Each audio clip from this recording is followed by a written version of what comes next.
All right. So for tonight, the thing that God was like highlighting for the week, and not in any subtle way, was kind of the nature of causes and the way that they kind of the distinction between causes that God lays out for people versus the causes that we lay out for ourselves or that we're brought into. And this is something that we run into a lot in our world. I mean, causes are a tremendous part of kind of our cultural ego, as it were. You know, you have so many different things trying to protect people who need help, trying to take care of people who need help. America as a whole has this kind of like hero complex. And that's not a bad thing by any stretch of the imagination, but it is something that's there. And as such, that can take us places sometimes that can be really. It can take us places where we can be used in ways that ultimately leave us feeling betrayed or used, being wasted or run down. And as a result, you know, it can leave a lot of us carrying feelings of bitterness or even just being taken down roads of disenchantment. And like the kind of start of this was when Heather handed me a piece of a book that she was reading, and the passage was from this guy talking about his past when he had fought in the Vietnam War, and this was like 10 or 20 years later, and he watched this documentary talking about the lies that politicians told, and even some of the politicians and generals and so on involved who had like they came out and were openly talking about the fact that yes, we deceived the American public, yes, we deceived people in order to motivate them to do what we wanted. And it became a thing for him where he, you know, finding out that everything he fought for, everything that he agreed to fight for, it was all a lie. That was tremendously hurtful for him. And it ended with him getting angry and storming out of his house and going for a rage walk to calm down. And the thing of it is that I think that we all have plenty of instances, plenty of stories that we've lived through where, you know, we thought we were doing what was right, or we were really trying to do our best, only to come to find out that whoever we were doing it for, or oftentimes maybe we didn't see the whole picture, and we came to find out that actually, no, either the pieces that we were missing or the people involved were not entirely true. They weren't entirely honest. I think back to like a couple of my own stories. When I was right out of high school, I was working in this warehouse. I hated the job, and I got on with an environmental organization. And basically, my job was to go door to door and raise money for this organization. And I believed in that. I believed in the kind of environmental work that we were doing, or at least that I thought we were doing. And I've always believed in this thing of like being as honest as possible. And because I believed in the idea of trying to protect these forests, I could easily go and talk to people door to door, whatever, and share like why this was important, why this was valid. But the longer I worked there, the more I found out that actually the money that we were raising didn't go to anything involving protecting those forests. When I was told initially was that we were raising money for lawyers to go and like protect these lands. And then it became, well, actually, the lawyers come from other organizations. So what are we doing? Well, we're raising awareness. Are we? Are we actually raising awareness? Because like all these other companies are doing that too. Yeah, they are. So what are we doing? Well, technically, we're going around raising money in order to fund our own office and our own people. So basically, what we're doing is going door to door, asking them to donate money to this cause, but in reality, none of that money actually goes to the cause and instead goes to us. If you put it that way, it sounds really bad, but yeah, that's basically how it works. My ability to do that job just kind of like sank from that point, because it was just like I couldn't go up to people's doors of their homes and be like, yeah, we're doing it to save the forest, because that wasn't true. In reality, we were doing it for ourselves. So no portion of the money went anywhere other than our own office and in the pockets of our own people. Another instance of that was when I joined the army, and what that actually looked like. Like, I always knew that there was a lot of stuff there, but I didn't realize how bad it was. I think it was when they forced us to learn we had to sit there and recite the tenets of leadership. And one of the first ones was, well, loyalty was the first one, but the I stood for integrity. And I remember having a hard time with that one, because like a lot of the people around me, my fellow recruits, like, I went in with my eyes open. I knew that there were a lot of like mind games that the drill sergeants would play. I knew that the whole thing was going to revolve around them trying to prepare us in some of the hardest ways possible for some of the hardest situations possible, and some of it was going to involve things that are kind of wrong. But I didn't realize like how many other people were not warned of that. So when I'm sitting there with the people in my bays, and they're talking about how that's gonna be great, man, it's gonna be like my recruiter explained to me how this is like a resort with machine guns, and I'm sitting and like, you believe that? Well, yeah, he showed me pamphlets and everything. I'm like, life's gonna be hard in like a week, man. Like, it's gonna be real hard. No, you don't know what you're talking about. I do know what I'm talking about, though. I do. I remember getting myself in trouble a little bit. Like, not literally, like nobody got smoked or anything. I just got some pretty like hateful looks from some of the higher ups, because one day one of the sergeants, before we got sent down range, he asked everyone to, if he was just like, hey, if you have questions about the Army, I'm retiring next week, so I can tell you anything you want to know. Well, I had to stand up and ask him. It's like, well, one of the tenets of leadership is integrity, but you guys give your recruiters huge bonuses for lying to people about what the Army's like. How do you then justify filling our heads with all this stuff about integrity, honesty, and so on, when you don't believe in that, and you actually reward people for not doing that? He got super awkward, and that was kind of like the end of that little question time. And I got some pretty dirty looks from the sergeants about that one. And a lot of people have kind of like postulated that that's part of like why I got kicked out.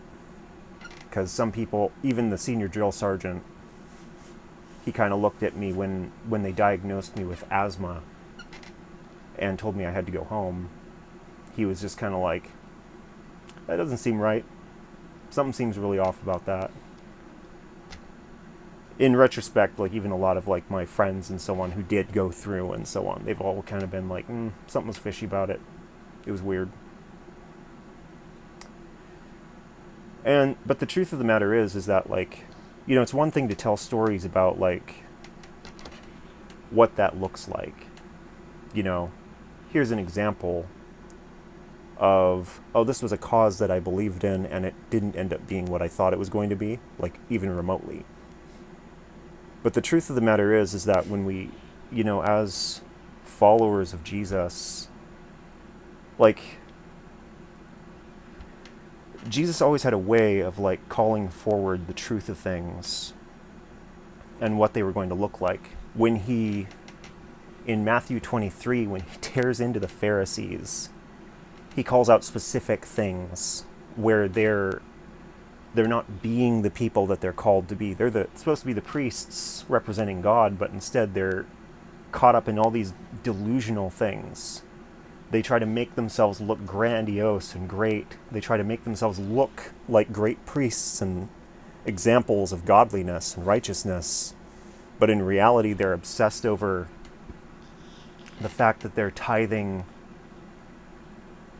their spices in addition to their farm stuff. They're making the smallest things into the biggest things to make themselves look better than they are.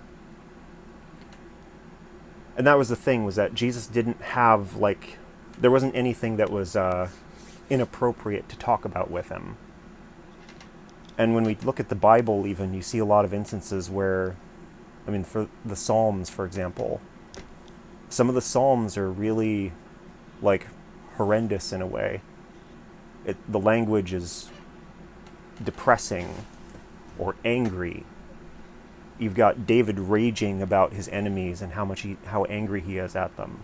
Or you've got him wailing in despair at the fact that he feels like God has abandoned him. And this is the thing that oftentimes kind of gets swept under the rug, is the reality of emotion and what that looks like. So when we talk about these causes and things like that, I'm sure that we could all talk about times when we wanted to do right, and then we found out that we were working for the wrong people or serving the wrong purpose, or we accidentally enabled this friend to do things, or a person we were in a relationship to do things that were hurtful and harmful and destructive. We fell into a pattern of allowing abuse or justifying abuse. But because we thought we were loving them, we thought we were caring about them. And the truth of the matter is that while we could talk about those examples, the most important thing to talk about is the aftermath. Because see, with the army story as an example, for me,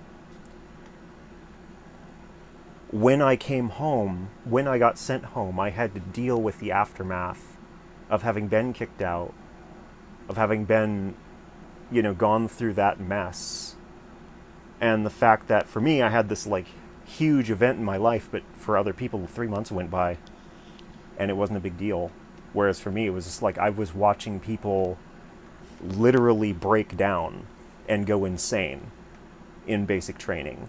I saw the results of people being indoctrinated with weird ideas, and just the mess that it is when you take a whole bunch of people, lock them in a place, completely isolate them, and then have people manipulate them and gaslight them and try to turn them on each other. It was an experience unlike most. And the aftermath of that was a very dark time, because the biggest thing that happens is that when we're running, when we're acting, when we're doing the things that we're supposed to be doing, we're not feeling what's there. We're busy, we're distracted. It's once we stop, it's once the time for healing comes, that everything goes to hell. That's when the pain gets real. That's when we have to feel everything. That's when we have to deal with what's there. That's when the memories come back and we can feel the anger over those memories or the despair. It's when we can be left with those times of questioning, why did I choose to do that? How did I not see the red flags? Well, because you believed in it. And there's nothing wrong with that. One of the things that we kind of run into over and over again is that we're too hard on ourselves. And we're too easily caught up in the idea that I'm an idiot because I didn't see these red flags. But the truth of the matter is a lot of times we don't see red flags because we're not looking for them. Part of having a relationship with another person is wanting to trust them. We give out our hearts and say, okay, here you go. And sometimes we do that again and again and again, and they just trash it over and over and over. And the thing about it is that it doesn't make you stupid or bad or anything like that to have somebody else hurt you or have somebody else take advantage of you.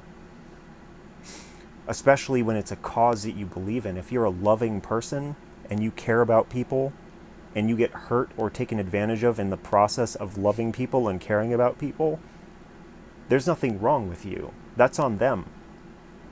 The people that took advantage of you, the people who chose to do those things, they're the ones who are wrong, and that's the responsibility that they carry.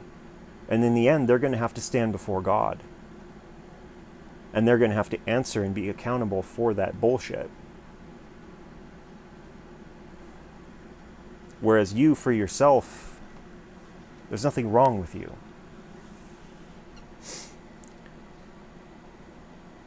And I feel that that's an important thing for us to bear in mind, because you see a lot of examples in the Bible with Jesus kind of showing up and doing certain things and being certain ways.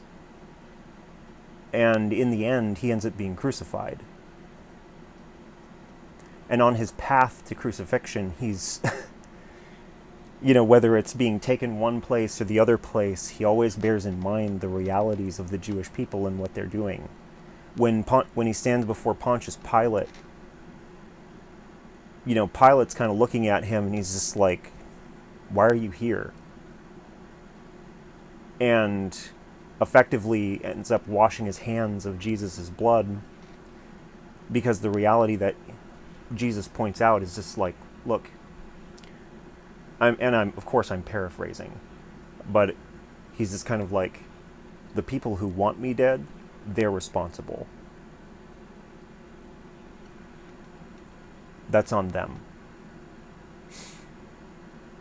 The whole time he keeps in mind the reality of what's really going on and who's really at fault.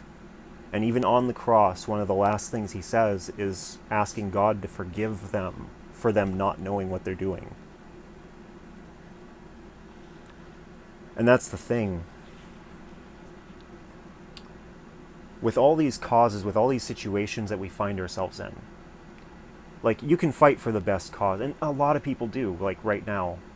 You can fight to try to save people from themselves. A lot of people are fighting for a great many things, whether it's, we were talking before here about, like, transgenderism. There are a lot of people fighting for transgender rights, and their argument is that those are human rights. Sure, fine. You have a lot of people talking about protecting our country and making it more safe, making it grow, saving the economy. You have people fighting those battles. And everybody's fighting for these different things, and oftentimes they're clashing with one another.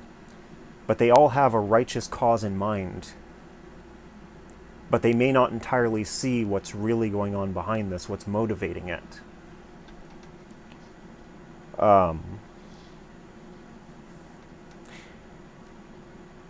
And sometimes, like, we just don't know. Like, we've had, for an example, both with, like, some of the Facebook stuff that we were talking about before, they've gone in and proven that we've actually had, like, people using Facebook from both Russia and China in order to stir the pot on either side of the political spectrum. The Chinese going after the Democrats, the Russians going after the Republicans.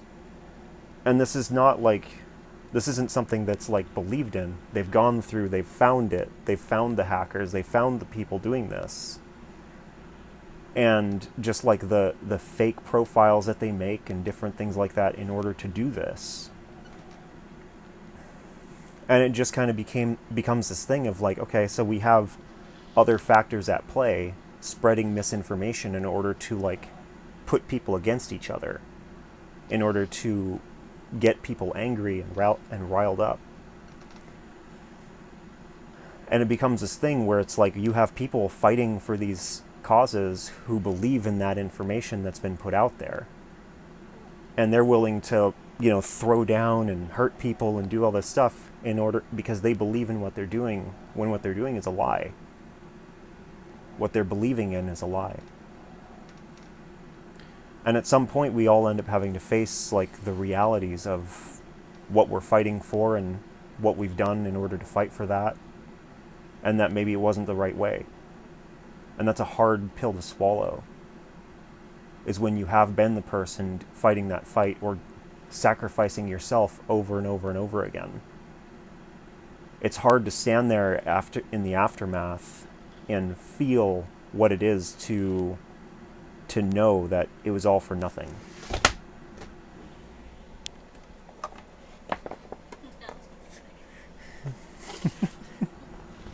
Very dramatic. So, how do we deal with that? Like, talking about the point of just understanding that it's okay, like it's not evil of you. And believing in these things, believing in what you're doing, that's not necessarily bad. But there is a place for us to have like more open eyes. And in the end, with that story of the Vietnam vet, the thing that he ended up having happen was that he went out on his walk. It began to rain. And so he's out there in the rain and the cold, and he's just angry, talking to God about this and about how he feels used. And in the end, one of the biggest things that we will oftentimes feel is feeling betrayed. When what we believe in turns out not to have been there, betrayal is usually the feeling that comes with that. We might not be able to put the words to it, but it's there.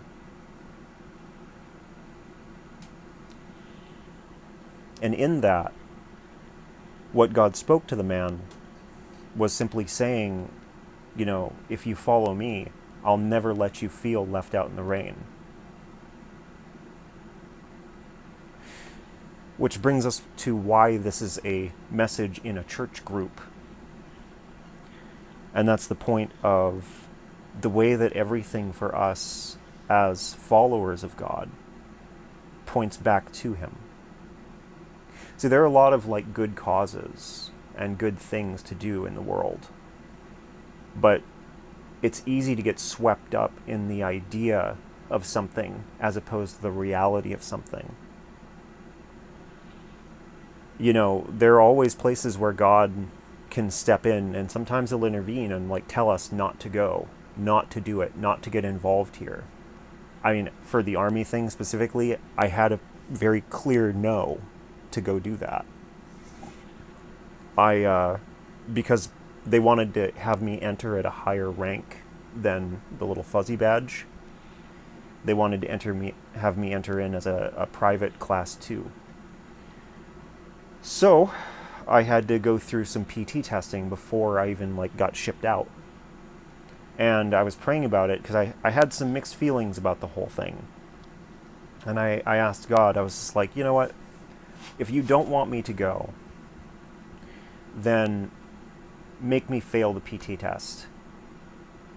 The test involved doing, I think it was 60 push-ups, 50 sit-ups, and then I had to run 2 miles in 8 minutes. At that point in time, all of that was cake. They could have doubled those numbers and I would have been fine. Except that day. I went out there, I did blew through the push-ups and the sit-ups like they were nothing, started on the jog, and suddenly I got this feeling like my throat was closing up. And I was 3/4 the way done it was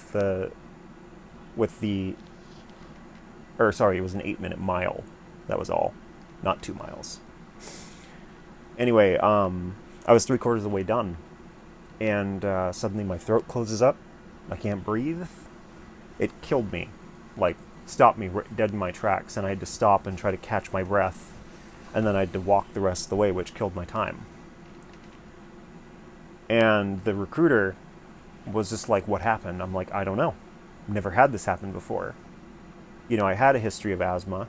but having had asthma, I knew what asthma felt like. This was something different. Years later, I found out I had contracted bronchitis, and it was able to be treated with antibiotics. But the Army diagnosed me with asthma and kicked me out. Yeah. But that was the thing, was the recruiter lied on my paperwork, said that I passed everything with flying colors. But the thing was that I knew at that point in time, I had my sign that I wasn't supposed to go. But I did it anyways, because I believed in it. I believed in the idea. I liked it. And that's the thing that can be really complicated. Because see, when we follow God, we oftentimes forget the reality of like the choices that we have in the face of things. See, God's not going to force you to do anything in terms of, I want you to go on this path and do this thing, or I don't want you to go do that. I don't want you to get involved with this person. I don't want you to get involved with this cause. And sometimes we can have that moment where we realize that, and we still get to decide what we want to do.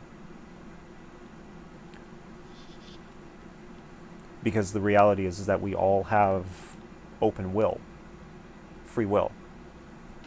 That's part of being human. That's part of carrying the breath of God himself in our very creation.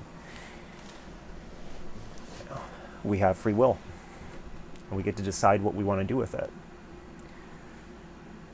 And it's really easy to fall into a concept of, there's a right way and a wrong way, but it's a lot more gray than that in reality. Oftentimes, though, there is a way that God would have us go. And that's a good way to go. Like, it's a good way to follow. But it's not always without kind of, what's the word? It's not always without folly. The thing that we oftentimes misinterpret is that if God sends us on a path, it's going to be easy, or it's going to be quick, or it's going to be painless. And that's not true. I've had God send me on some extremely painful walks. I remember this church group that I was involved with, and he told me before I even got involved with them. I talked to the pastor, told him dead to his face, God told me you're going to betray me. At some point in time, you and this other guy, this old friend of mine, the two of you are going to betray me. You're going to turn your backs on me and you're going to betray me. They, of course, told me that would never happen. I'm like, you say that now. But the thing was that getting involved with that church group, God specifically told me to involve myself, to let them be my church group. And it's just like, but you told me they're going to betray me. Yep. I know. And that way knowing that you're preserved from the sheer amount of pain that it would cause you when they do. But I still want you to be involved with them. Okay. So I did. I was part of it. And then they did betray me. And in the end, you find yourself sitting there and you're just like, well, God, why would you ask that? And there are a lot of different mentalities about this. There are a lot of people who look at God as being capricious or cruel. He demands sacrifice because he's kind of a cruel being who, or maybe it's just the way he is in some people's minds. There are other people who say, well, maybe it wasn't really God, because God would never do that. He's all love, and he would never ask you into a position where you might get hurt. And when you read through the Bible and kind of look at how God is throughout the course of it, neither of those are entirely true. probably the most important thing for us to remember is that although we try to interpret God in ways like we call him a father, different things like that, he's still God. And to put it in a way that we can kind of like chew on, he's an alien in a lot of ways. We're talking about a being that does not live in a time frame. He stands outside of time. He has a comprehension of everything that's going on. He created everything that's going on. He's going to have a perspective that's so far out there that it's not going to be simple for us to put it together. And we're not always going to appreciate why he puts us in the positions that he does, because we can't. We can't always understand it. But we can come to a terms of understanding that allows us to accept that, yeah, he's different. Even within that line, like you think about like Jesus as kind of like the grand example of, who we're supposed to be following. But even Jesus in Matthew 10, he specifically comes at this saying, well, actually, we'll read it.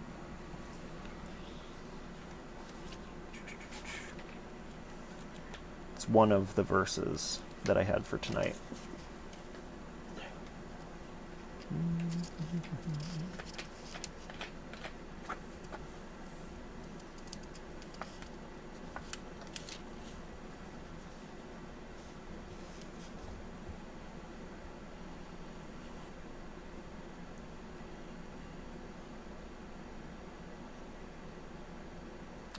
Starting in verse 34 in chapter 10, he says, Jesus says, "Do not suppose that I have come to bring peace to the earth. I did not come to bring peace, but a sword. For I have come to turn a man against his father, a daughter against his mother, a daughter-in-law against her mother-in-law. A man's enemies will be the members of his own household. Anyone who loves their father or mother more than me is not worthy of me. Anyone who loves their son or daughter more than me is not worthy of me. Whoever does not take up their cross and follow me is not worthy of me. Whoever finds their life will lose it, and whoever loses their life for my sake will find it. Anyone who welcomes you welcomes me, and anyone who welcomes me welcomes the one who sent me. Whoever welcomes a prophet as a prophet will receive a prophet's reward, and whoever welcomes a righteous person as a righteous person will receive a righteous person's reward. And if anyone gives even a cup of cold water to one of these little ones who is my disciple, truly I tell you that person will certainly not lose their reward."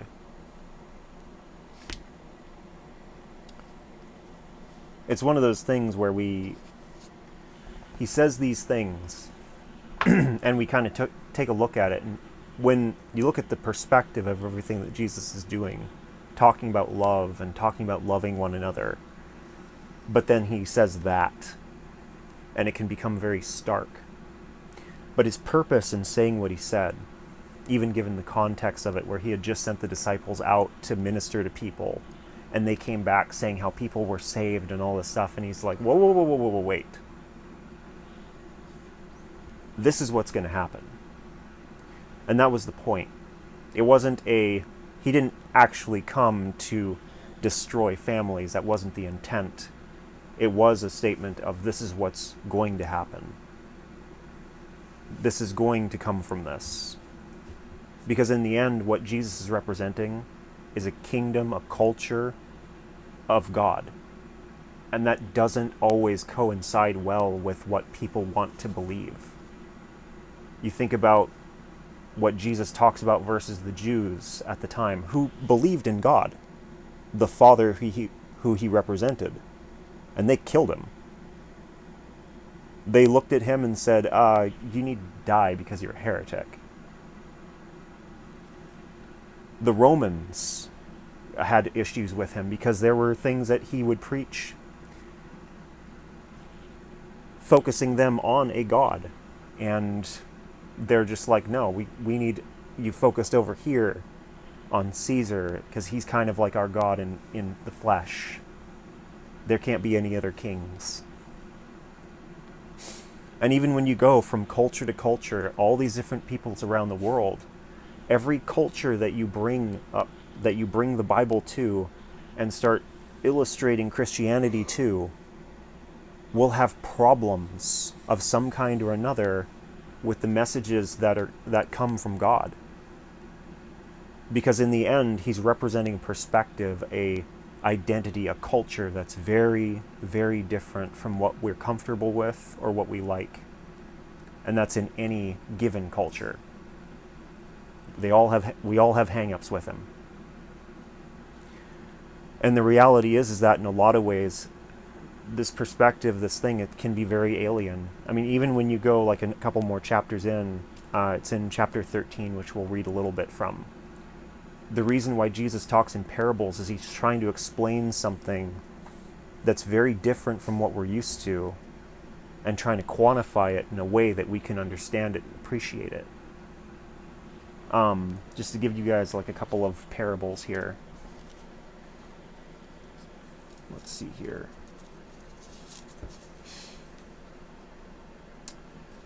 Once again, the kingdom of heaven is like a net that was let down into the lake and caught all kinds of fish.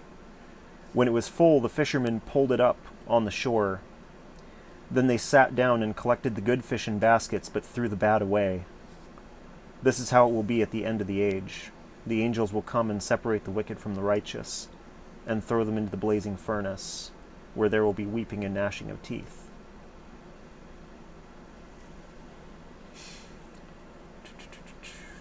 The kingdom of heaven is like a treasure hidden in a field. When a man found it, he hid it again. And then in his joy, went and sold all he had and bought that field. Again, the kingdom of heaven is like a merchant looking for fine pearls. When he found one of great value, he went away and sold everything he had and bought it. The purpose in those parables being just, he's trying to bring something to clarify that maybe we're not going to understand with him just saying it in like one way or another. The kingdom of heaven's like a treasure. This man buried it, then bought the land around it, because there was something that was so significant. When this guy found the pearl and sold everything. The separation of the good fish and the bad fish. All of this is inclined to try to help us understand from a cultural perspective can actually be very alien. You know, talking about conditioning earlier. Our cultures condition us to understand things a certain way. The parables were intended to help us understand what Jesus is talking about relating to God in order to get around that conditioning. We would probably need different parables today to understand some of this, but a lot of us, we get farming stuff. So he talks about farming stuff a lot.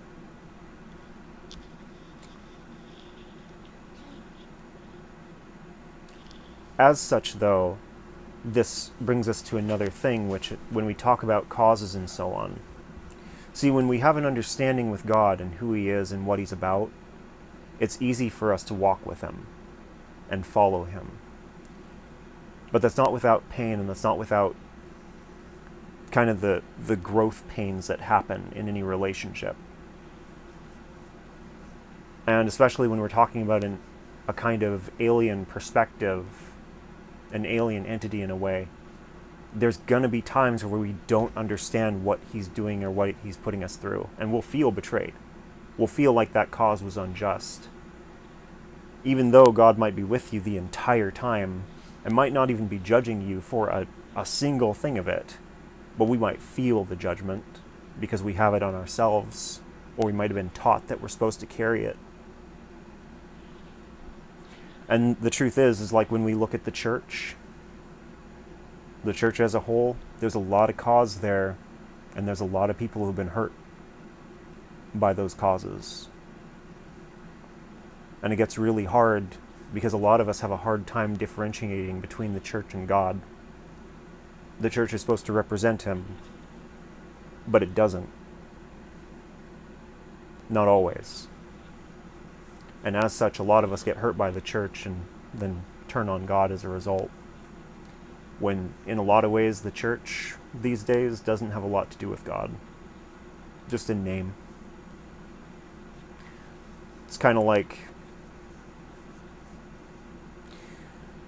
a wife who takes the name of her spouse and then divorces him, takes all of his money, takes all of his stuff, continues to take advantage of everything that his name brings to her, all while not having any relationship whatsoever with him. It's kind of what our modern church oftentimes is.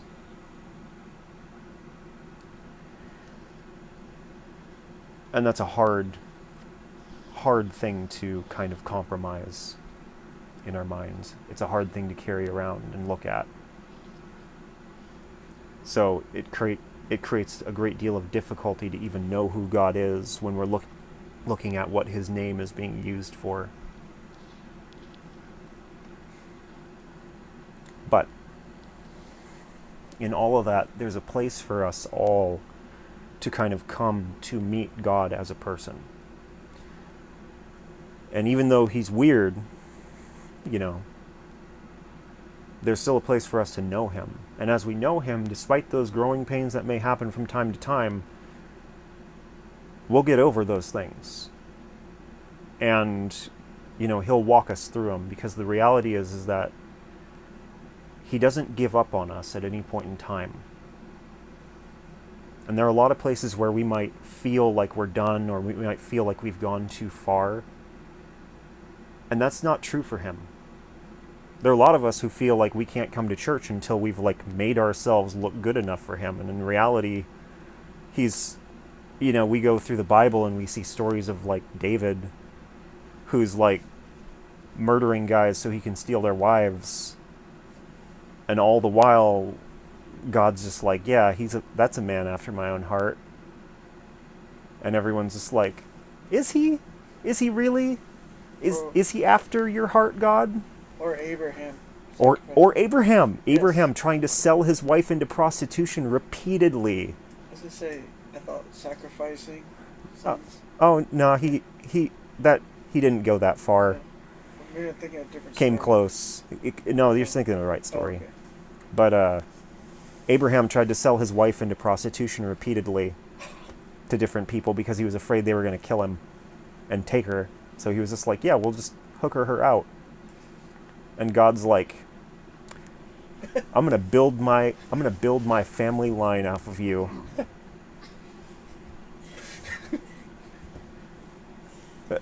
God's weird, and that's the thing. Is he is far more forgiving of us than we are, and than we're taught to be. And what's more is he looks at us, and he's just that person right there, yeah. Which one? The one that's holding the Bible and looks really nice? No. Which one? See the one that's really drunk and says that all the time? They're swearing really bad. Yeah? They're gonna be a pastor one day. You sure, God? Yep. Okay. We will trust you, kind of, but not really. It's just one of those things. Like I said, God's weird. He sees things in a way that we don't, and it can be really jarring at times.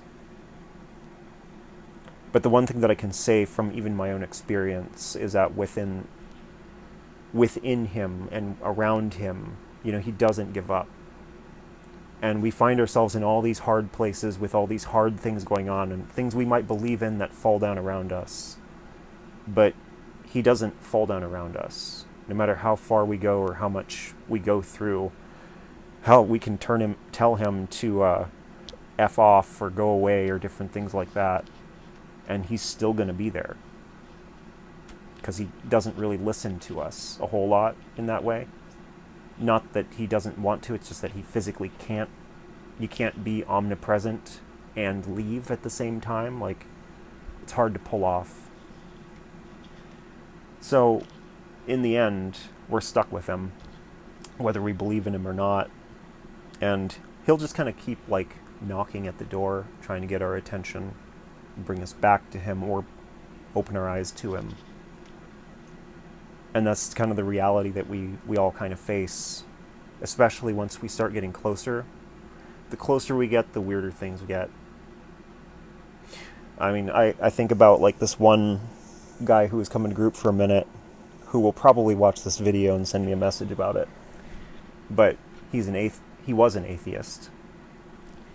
And I kept telling him, the more that you press in, the more that you try to find God, the weirder stuff's going to get. And you're not going to be able to like rationalize it away. Oh, okay, yeah, sure. Months later, he's got all these weird stories about people having visions of him that are all parallel and different moments and passages from the Bible coming up and rationalizing things. And it's just all this stuff. And he's like, this is getting weird. I'm like, I told you. It's what happens when you start talking to a God that's real. Like, everything starts getting weird because he's weird. And you get taken into this, like, swept up into this whole world of weirdness. It's fun, strange, uncomfortable, sometimes jarring and painful, but fun, in a way. But also extremely validating when you start finding out that what you mean to that being, and how much he's there, and how, even though you might feel betrayed at times, it's never his intent. God never sets us on a path and says, well, I'm going to betray you just because. Like, I have my own thing that I want to do, and, you're in the way. It's not a thing. In the end, it's not something that we have to believe in to say that he has our best at heart, our best in mind. On the contrary, it's something that's very true. See, for that story with the people in the church that I was involved with, it wasn't something that my involvement with that church ended up having me meet my wife, for one thing. And the other thing of being able to be involved in the lives of a lot of people to help them and to have them help me through some really painful stuff. And even though it wasn't perfect and it was inevitably doomed to failure, there was a lot of good that came out of it that I can look back and be thankful on. Now that the anger and pain have all kind of dissipated, there's a perspective of like, oh look, there's all this really good stuff from that time. Things that I needed to heal from that I couldn't have had I been just on my own or in the churches I was involved with at the time. Because I wasn't involved with any of them, really. So it becomes this thing, like, when we look at the causes and the different things that we want to fight for and believe in, always understand that there's the chance that this thing could come back to bite you. It could end up being not really what you think it is. But where we look at God, he's got causes. He's got places that he'll send us. And he's not going to send us to destruction. He's not going to send us to places specifically to betray us, or he's not going to use us, I guess is what I'm trying to say. And even if we get hurt, he'll be the one with the bandages afterwards, and the one trying to get us to let it go and stop beating ourselves up for it, especially if it's something where we look back and see the red flags, because it's so easy to miss them. Whether it's rose-tinted lenses or that you're just not focused on looking for the people around you to be prepping to betray you, it's a thing where we're going to miss this stuff. We're not perfect. We don't have perfect vision in every situation. Even the most perceptive people have had their hearts broken by people that their friends totally knew were going to do it, and even might have warned them. But, you thought you saw a way to happiness, or you thought you saw somebody to save, or, thought you saw something good. It happens, and that's okay. There's always room for healing. And in God, there's always a direction that's going to lead to your best or be for your best.